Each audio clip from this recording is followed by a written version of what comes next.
নীল colour যে ফর্মটা আছে এটা সংবিধান সংস্কার পরিষদ সদস্যদের শপথ ফর্ম।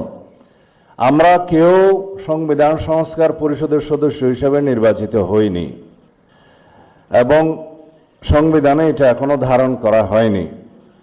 গণভোটের রায় অনুযায়ী সংবিধান সংস্কার পরিষদ গঠিত হলে সেটা সংবিধানে আগে ধারণ করতে হবে এবং সংবিধান সংস্কার পরিষদের সদস্যকে কে শপথ নেওয়াবেন সেটা বিধান করতে হবে এবং কোন এরকম ফর্ম এটা সংবিধানে নেই।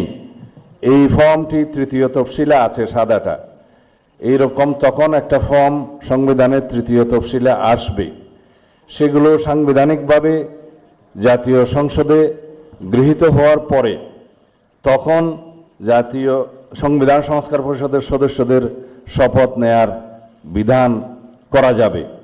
বিধায় আমরা এখন সাংবিধানিকভাবে এই পর্যন্ত আমরা এসেছি, আমরা সংবিধান মেনে এই পর্যন্ত চলছি এবং আশা করি সামনের দিনেও চলব। আমি মাননীয় চেয়ারম্যানের নির্দেশে ওনার উপস্থিতিতে আপনাদেরকে এই আমাদের দলীয় সিদ্ধান্তটা জানালাম।